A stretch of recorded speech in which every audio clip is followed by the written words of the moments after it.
And 2 months to the day since it took effect, the Texas abortion law had its day before the Supreme Court. For nearly 3 hours, justices heard arguments for and against the controversial new law. Demonstrators crowded the sidewalk in front of the court's entrance, pro-life and pro-choice advocates trying to make their voices heard.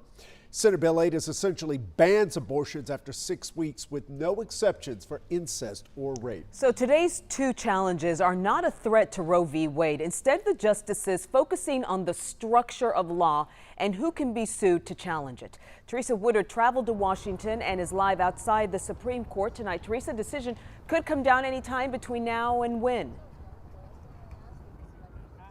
Well, Cynthia, the Supreme Court's term ends in June, so we'll definitely have a decision before then. It's just impossible to predict exactly what justices could do. We could hear something from them within the next few weeks, maybe months. Today, we heard a lot of different voices as Texas descended on D.C. Protests. In this time, oh God, that the court is hearing prayers. I'm out here today as a woman. Passion. And to stand in solidarity for women and children. So much passion outside. If anybody shows up with an SB8 complaint. Inside, so much procedure. I think one way of potentially looking at it.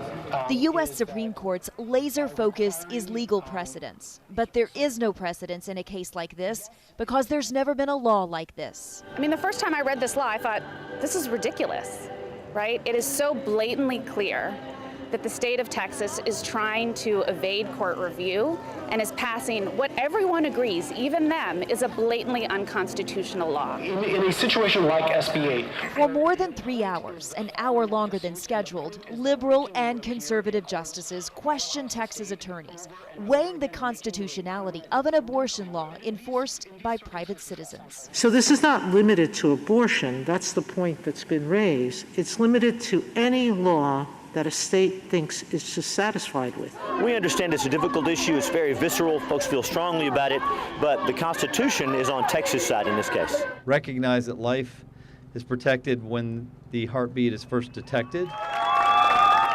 Attorney General Ken Paxton told a crowd of supporters he's so proud of Texas. But Kate from Dallas is not. My mom marched for this in the 60s. She never thought that I would have to. It was important that I came out. It's the first time I ever did. I needed to add my voice to the rest of everyone else. Now, you heard Justice Sotomayor in that story sort of raising concerns about this law and questioning whether this could lead to other states passing laws that maybe impacted other constitutional rights, like the Second Amendment, so guns or gay marriage. Chris, Cynthia, it was clear that Justice Kavanaugh had a few questions along those lines as well. So, Teresa, what was the state's response to today's oral arguments? Well, I specifically asked Attorney General Ken Paxton how he responded when people talked about things like Justice Sotomayor and Kavanaugh raised, that maybe other states could jump in and do things that maybe would impact other constitutional rights. He said to me, it doesn't matter to him. What other states do is their business, and he believes Texas has a right to pass a law that essentially bans abortions as soon as cardiac activity is detected. All right, Teresa Woodard live in Washington, D.C. tonight at the U.S. Supreme Court. Your coverage continues tonight at 10. Thank you, Teresa.